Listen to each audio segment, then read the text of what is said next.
Muito bom dia, meus queridos alunos da Escola Mestre Júlio Sarmento. Sou professor de arte, Edson Fernandes, e artista plástico. É uma honra poder trabalhar com vocês. Pretendo gravar alguns pequenos vídeos para vocês, vídeos bem curtos, em torno de 5 a 8 minutos, onde vocês aprenderão as técnicas básicas que poderão empregar na pintura, na escultura e também no projeto de vida desejado aí de vocês, né? No campo da engenharia civil, da arquitetura e urbanismo, medicina, na arte em si, na fotografia. Então hoje teremos um pequeno exemplo de desenho de luz e sombra, onde irei desenhar dois círculos e de um círculo bidimensional, e do círculo bidimensional um círculo ele se transformará num círculo tridimensional. Vocês entendendo esse conceitozinho básico de luz e sombra empregado na esfera, no círculo, vocês conseguirão fazer qualquer desenho, entender qualquer desenho. Ao final do vídeo, né, eu vou mostrar para vocês um desenho de minha autoria, onde vocês perceberão cada tonalidade com relação à luz e sombra que foi colocado no desenho. Bom, pessoal, então aqui eu vou desenhar um círculo, certo? Um círculo bidimensional. Círculo bidimensional porque ele não tem profundidade, ele tem apenas altura e largura, certo? O segundo eu vou desenhar aqui abaixo, certo? É bem interessante vocês soltarem todo o braço para fazer qualquer tipo de desenho, no caso seria um esboço, certo? Então, o braço sempre solto, certo? Não preso como se estivesse escrevendo. Aqui no caso você vai prender mais o seu braço quando você for fazer pequenos detalhes, certo? Então aqui temos aqui dois círculos bidimensionais, constando apenas altura e largura. E então o primeiro aqui e o segundo a gente vai transformar esse círculo num tridimensional, certo? Tridimensional por quê? Porque ele vai constar altura, largura e profundidade, certo? Então aqui a gente vai escolher uma sombra. Então aqui eu vou colocar na minha posição no canto superior esquerdo, e certo? Então aqui no caso vai ser a luz. A luz, no caso, existe dois tipos de luz: a luz natural e artificial.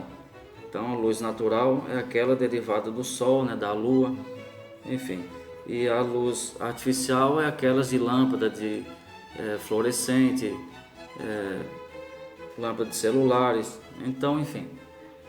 Então aqui no caso a gente vai escolher uma luz, e em volta dessa luz a gente vai deixar o mais claro possível. Então vai ter o foco de luz, que é o branco total. No caso a gente vai utilizar o branco do papel, e conforme essa luz ela se distancia do objeto iluminado, ela tende a ficar o que? Mais escuro. Então aqui eu posso iniciar tanto aqui em volta do círculozinho, do ponto de luz, como também eu posso iniciar ela do final aqui do círculo, da esfera, será transformado, certo? Primeiro a gente vai desenhar aqui 5 quadradinhos, né, que a gente vai desenhar um degradê. O degradê seria o que? Uma passagem tonal do branco até chegar no preto, e do preto até chegar no branco. Então aqui a gente vai iniciar com preto absoluto, né, que é um preto total, vamos dizer. O segundo quadrado a gente vai desenhar com preto um pouquinho só mais claro. Então isso vocês têm que perceber, porque isso é muito utilizado no desenho. O terceiro quadrado um pouquinho mais escuro. Então você tem que, na verdade, treinar o seu olhar, certo? Quarto quadrado um pouquinho mais escuro, até chegar no quinto, que é o que? Que será o branco total, que é a luz, certo? Então o pontinho de luz aqui na esfera já se encontra aqui, ó, que é equivalente ao que? Ao último quadrado, que é o branco, certo? Então o segundo quadrado a gente vai colocar em volta do círculo aqui, ó, certo? Então a gente vai colocar em volta do círculo. O terceiro a gente vai colocar um tom mais intermediário, tom mais escuro, e o quarto um pouquinho mais escuro, e depois o quinto e último, que é o preto absoluto. Então aqui a gente vai colocar várias linhas aqui. Aqui no caso eu estou sombreando de forma rachurada, certo? A rachura é um tipo de sombreamento que é muito utilizado nos desenhos da Marvel e DC Comics, certo? Vocês curtem muito, eu também, é claro. Então essa parte aqui escura total, ela não será iluminada, lembrando que é a parte mais escura. Quando eu estiver me aproximando aqui do ponto de luz, eu vou diminuir a pressão do lápis aqui sobre a folha, certo? Eu estou utilizando aqui um lápis da marca Staedtler, é um lápis alemão, certo? Que é na minha opinião é um dos melhores. Ele é muito macio com relação às marcas nacionais, Faber-Castell. O Koh-i-Noor também é muito bom. Isso aí eu até trabalhei nas eletivas, nas 4 eletivas que eu tive. Inclusive eu iniciei a primeira etapa com esse tipo de exemplo, certo? E os alunos entenderam bem. Então aqui eu vou colocar aqui eu estou escurecendo cada vez mais, e quando eu me aproximo aqui do círculo, eu vou diminuindo mais a pressão do lápis, certo? Então eu utilizo 3 numerações de lápis, o H, HB e 2B.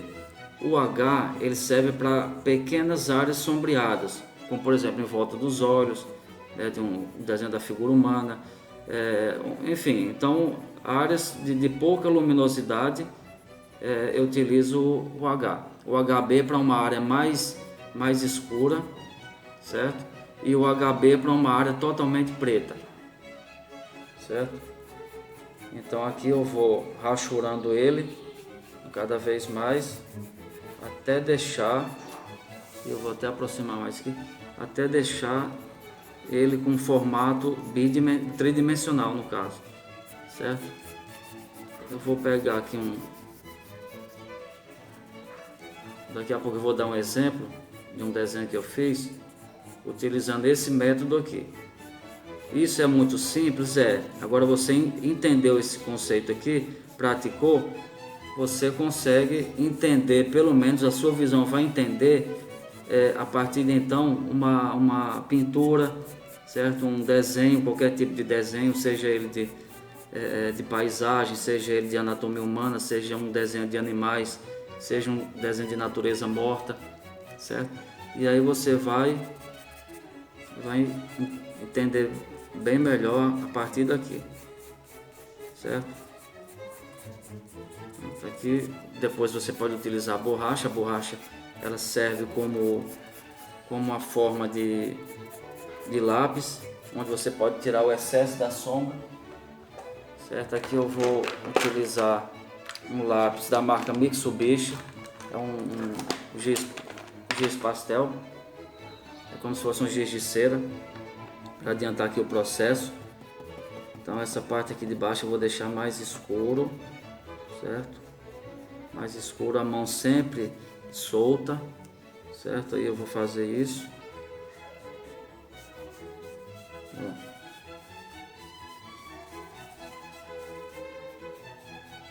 Pronto, aqui. Isso daqui, pessoal, é muito utilizado nas pinturas realistas, essas pinturas bem fotográficas mesmo. Pronto, aqui. Certo. Essa parte aqui do meio, vamos deixar ela um pouco mais escuro. A parte de baixo, um preto total. Certo?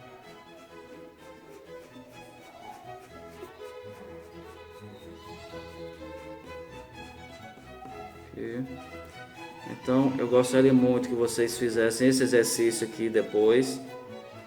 Não se preocupe se vai ficar feio, a intenção é que vocês entendam. Isso daqui é muito utilizado em vários cursos aí relacionada à arte, né? Arquitetura, engenharia civil, né? Para fazer aquelas plantas em 3D, né? Entregar o projeto pronto para o proprietário, certo? Então aqui eu posso utilizar uma borracha. Eu posso utilizar uma borracha para dar uma clareada aqui. Mais uma clareadinha, certo? Então vocês perceberam essa passagem tonal do branco até chegar no preto? É isso aqui que eu utilizo em todos os meus trabalhos, certo?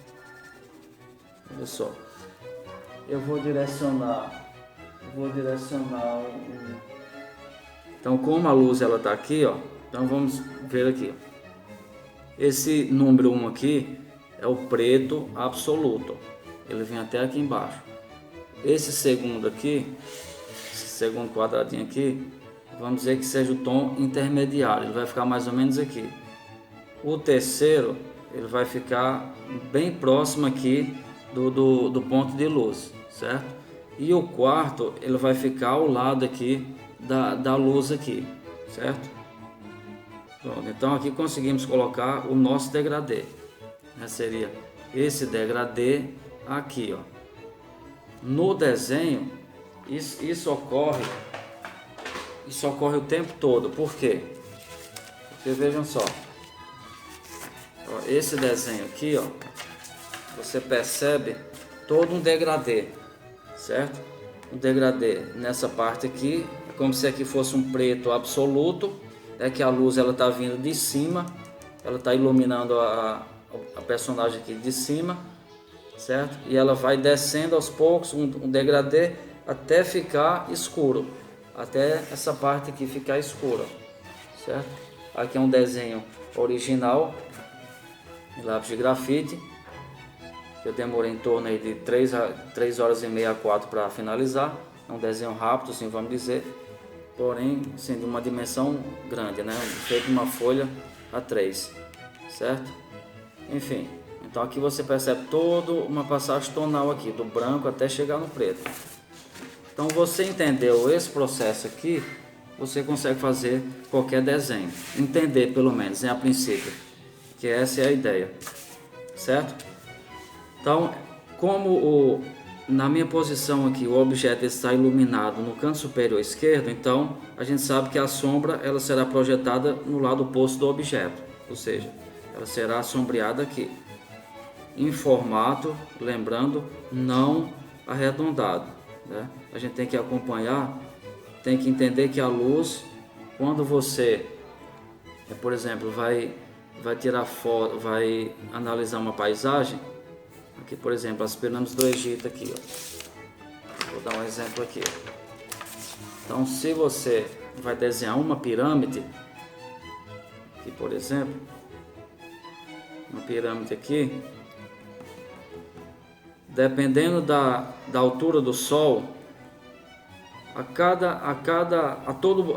todo momento o sol ele vai mudando, certo? Então se você vai desenhar uma pirâmide e você sabe que o sol ele está bem aqui em cima, então a tendência aqui da luz é o que? Ela ficar